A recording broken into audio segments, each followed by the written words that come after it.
bichos eternos, embrulhados em linhos e encerrados com toda a reverência em jazigos. As múmias de animais guardam pistas intrigantes sobre a vida e a morte do Antigo Egito. Hoje, no Mundo Interessante, nós vamos falar sobre os pets dos faraós, cães, gatos e outros bichos múmias do Antigo Egito.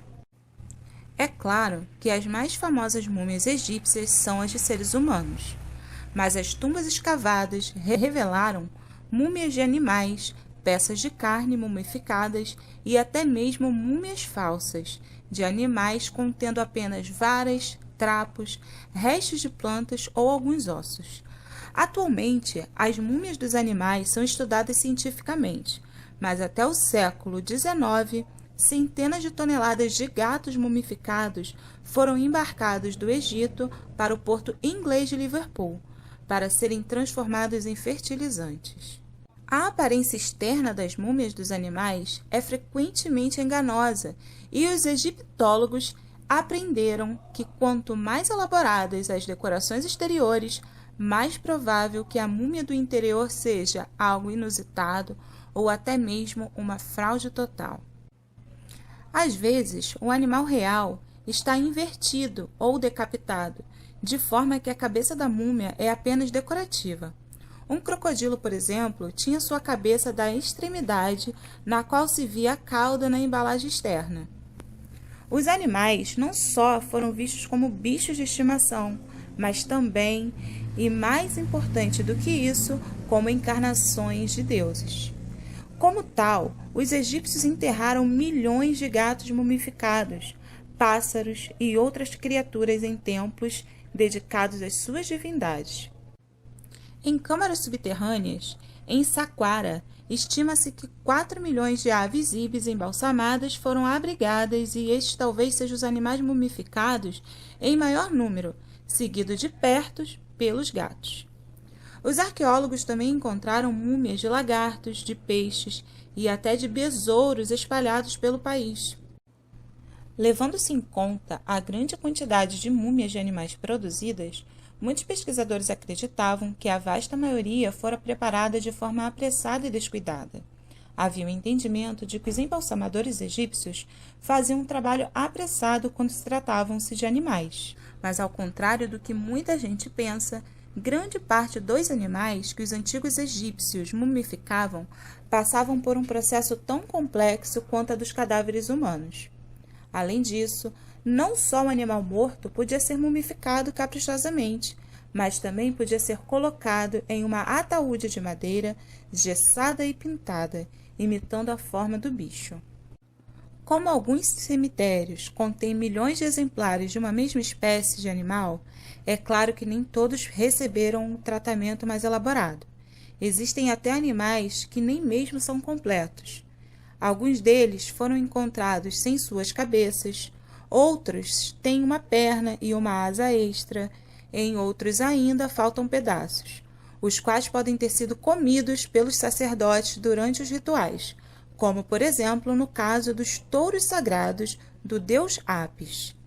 Mas não há nenhuma dúvida de que muitos deles foram preservados dentro de um padrão extremamente alto. No que se refere aos pássaros, podem-se notar tipos diferentes de mumificação. Por exemplo, os falcões, que provavelmente eram mantidos como animais domésticos, foram mumificados com grande cuidado.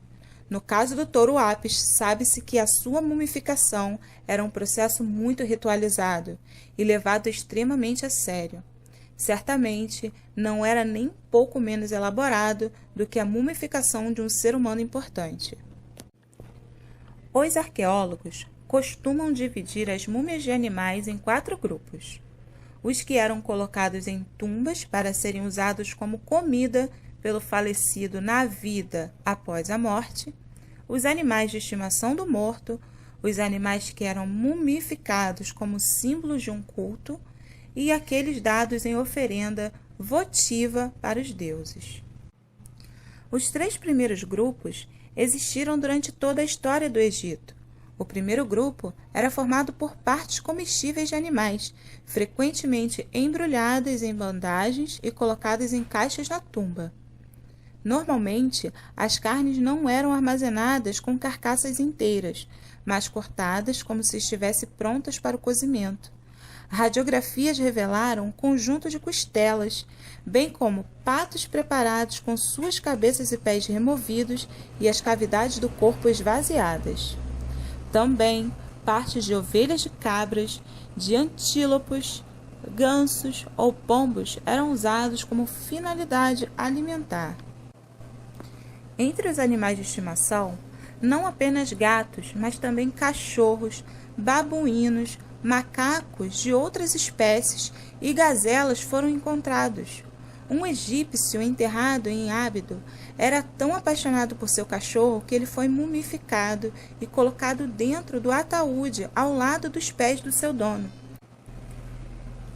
Em outro exemplo, o bebê, que muitos pensaram que havia sido enterrado como uma princesa e, na realidade, era um macaco de estimação. Não há evidências de que os animais de estimação fossem sacrificados quando seus donos faleciam, mas provavelmente, ao morrerem de morte natural, eram colocados junto aos seus donos. Os animais das últimas duas categorias mostram evidências de terem sido deliberadamente mortos. Os exames radiológicos demonstram que muitos deles têm um esqueleto danificado, o que sugere que seus pescoços foram quebrados propositalmente. Depois, eram colocados em caixas enfeitadas ou envoltos em bandagens bastante elaboradas. O último grupo geralmente está restrito ao período greco-romano. Neste último caso, se um animal sagrado era mumificado e formalmente ofertado a um deus, isto era um sinal de devoção por parte daquele que fizera uma peregrinação a um templo com tal objetivo. A pessoa poderia pagar para ter um animal ofertado a determinada divindade em seu nome. E então, os sacerdotes enterrariam ritualisticamente o bicho em um grande cemitério no centro do culto. A enorme quantidade de animais enterrados por estes cultos indicam que alguns, indubitavelmente, foram criados em locais sagrados, tornando-se, consequentemente, sagrados também, com a finalidade específica de serem sacrificados e mumificados para oferendas. Junto ao templo, datado no 2º ou 3º séculos anteriores a Cristo, foram descobertos 2 anexos de destinação absolutamente únicos na arqueologia egípcia. Cada anexo revelou a existência de 30 a 40 ovos de crocodilo, enterrados metodicamente na areia, a maior parte contendo embriões em diferentes etapas de evolução. Esses ovos, e ainda a presença dos 2 anexos de um tanque quadrado com cerca de 30 centímetros de profundidade, permitiram concluir que se tratava de uma espécie de berçário dos crocodilos sagrados, destinado à eclosão dos ovos. É a primeira evidência que se tem de que os egípcios criavam esses répteis mortais a partir dos ovos para adoração e oferenda em sacrifício ao deus crocodilo Sebeque. Sem dúvida, os répteis recém-nascidos passavam algum tempo na água dos tanques antes de serem sacrificados, mumificados e vendidos aos devotos daquela divindade que vinham em peregrinação ao templo e que então podiam ofertá-lo como ex-votos na capela da necrópole local dos animais sagrados. A prática de sacrificar animais recém-nascidos é bem conhecida no Antigo Egito. Várias espécies de animais sagrados, principalmente os gatos, foram sacrificados.